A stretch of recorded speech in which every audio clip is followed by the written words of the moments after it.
What's the hardest thing about writing? Well, it's getting started. Maybe you're having a hard time coming up with a story idea, or you're stuck on where to take your story next. If you want a way into a story or a way through, I have 9 story starters to help you. This free PDF is full of story seeds and prompts to get you going. To download your 9 story starters, go to nancypanuccio.com/start. That's Nancy with an I, Panuccio with 2 C's, nancypanuccio.com/start. What are some ways you can support your writing and add fuel to your creative energy? How can you come to the page invigorated, inspired, in full-on flow? On today's episode of Writer Unleashed, I'll give you 5 ways to improve your writing that have nothing to do with writing. Stay tuned.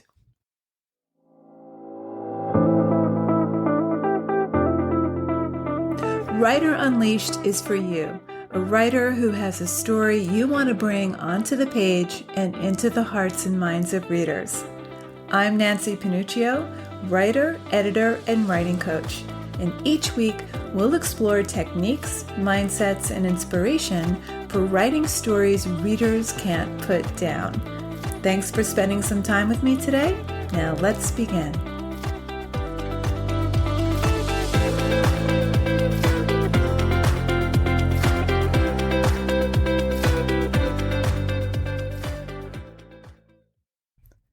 When it comes to unleashing our best, most potent writing, it's not only about the hours we have, it's the quality of mind and body we bring to those hours. There's the skill of writing, and then there's our physiological, mental, and emotional state. Ultimately, you can't separate them.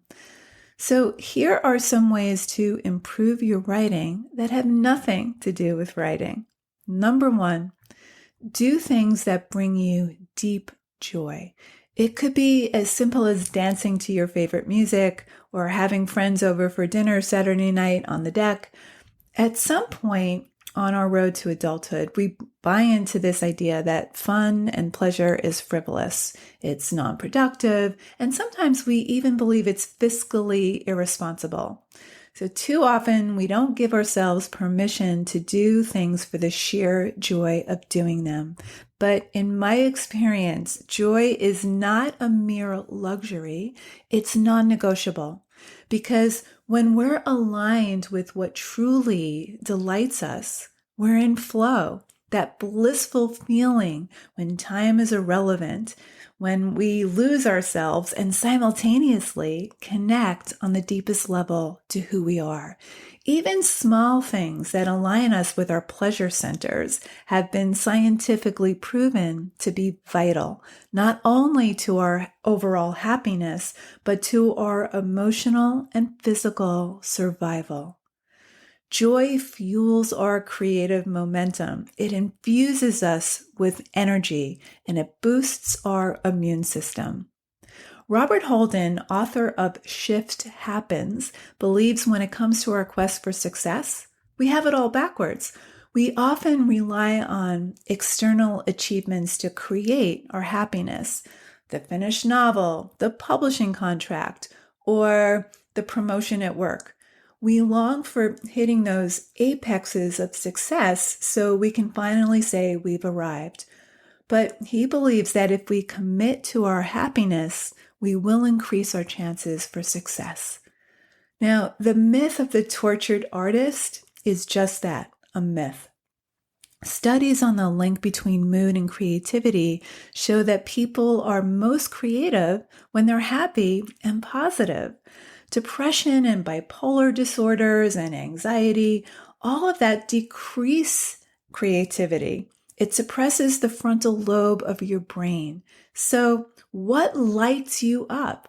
Long chats with friends, Argentine tango dancing, playing piano, travel, long distance running, eating fresh, luscious food, art projects with your kids? More intimacy with your spouse? Would leaving your spouse make space for more happiness in your life? Make a list. I guarantee that if you make joy one of the top priorities in your life, you'll write better. Number 2, eat healthy. One of the best consistent actions I know of to support my writing is to nourish my body with nutrient-dense whole food. That means eliminating or at the very least minimizing processed food. Now, I know when I don't eat healthy, I pay the price with low energy, sluggish mental state, and less motivation. Our creative output is only as good as our input. The wrong foods cause stress in the body and stress in the mind, which leads to creative depletion. High-quality, nutrient-dense whole food helps us vibrate at a higher frequency. It regulates mood and stabilizes our blood sugar throughout the day. It keeps us optimistic and insanely productive. Eating well is not rocket science. Just eat real food. Vegetables, leafy greens, fruits, whole grains, fish and meat. Ideally, plants make up a large portion of your plate. Michael Pollan offers some very good rules of thumb. Don't eat anything your great-grandmother wouldn't recognize as food, or anything with more than 5 ingredients or ingredients you can't pronounce. Number 3, make sleep a priority. Maintaining creative momentum when we're sluggish is a steep uphill battle. And if we're chronically sleep deprived, we raise our anxiety levels and we're more vulnerable to a whole assortment of short and long-term illnesses.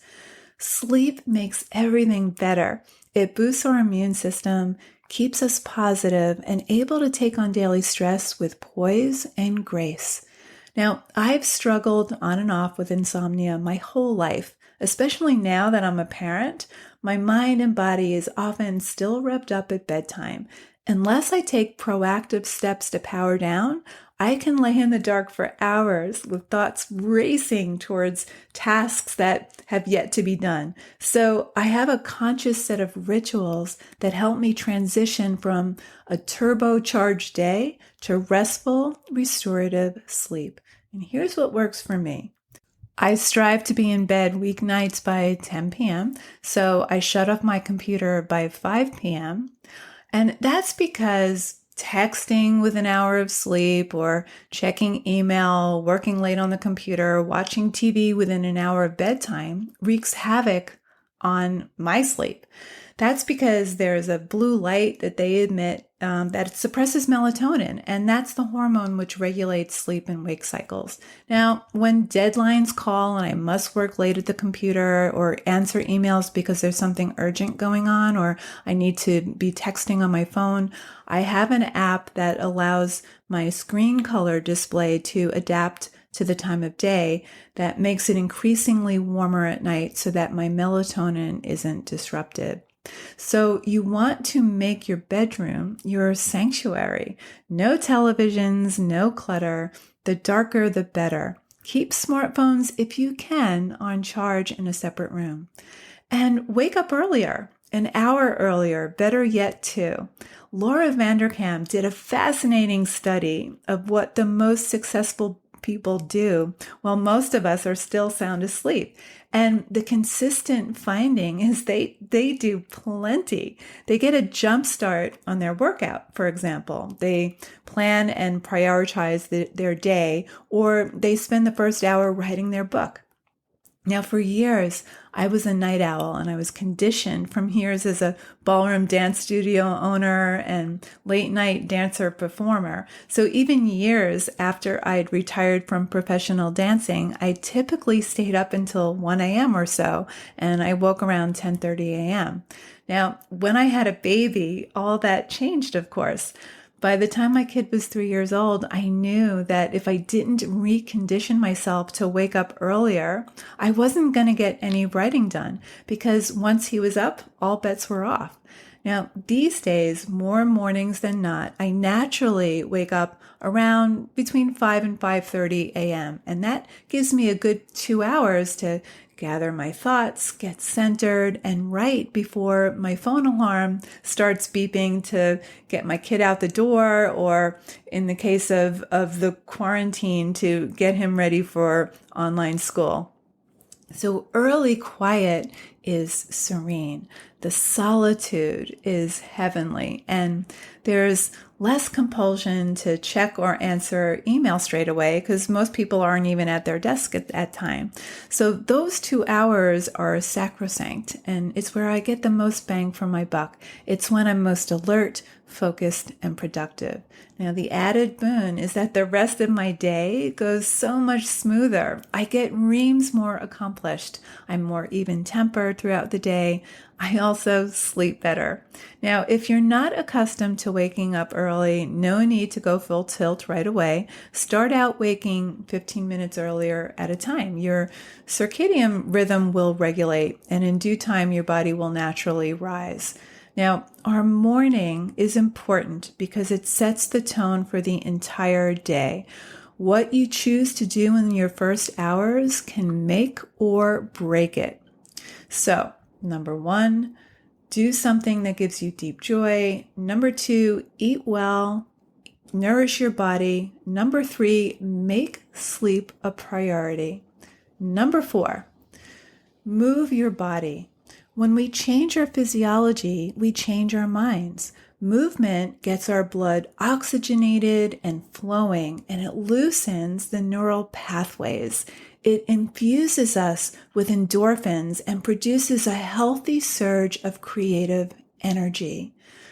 Dance, go for a run, walk, do yoga, swim, anything to get the blood circulating. Writing takes a lot of energy. It's not really a passive activity at all. If we have sustained energy, we accomplish more in less time, and we write better. Number 5, quiet your mind. Look, busyness is addictive. We're overstimulated. We're anxious. We're maxed out on this ever-growing to-do list. Stress begets more stress.